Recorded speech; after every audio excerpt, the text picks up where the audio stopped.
Umpisa pa lang ang swimsuit presentation ng mga kandidata ng Miss Universe at lahat silang 86 contestants ay nandito.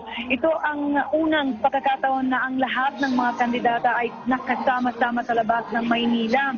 At si Pia Wurzbach and Mr. Chavez Singson ay nandito na rin. Kaya nakasisiguro kayo na matindi ang seguridad dito. Pati ang mga organizer ay tutok na tutok sa seguridad ng mga kandidata. At ngayon, maayos naman ang paghahanda ng programa at mainit na mainit ang welcome presentation ng mga fans dito sa Mactan, Cebu. Yung estudyante ng Marigondon High School nag-umpisa ng magsasayaw at tumutugtog ng sinulog team alas 4 ng umaga sa labas ng resort kahit mahangin at maulan. At sinasabi ni Miss Germany na sobra niyang nadama ang mainit ng pagtanggap ng mga Pilipino sa kanila at sinabi niya na halos umiiyak daw siya.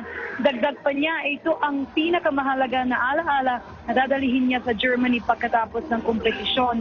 Ang magaganap ng presentation ay technically bahagi ng kompetisyon kasi sinasabi sa amin ng mga organizers na may mga judges na disguised sa palipaligid upang kilatisin ang mga kandidata.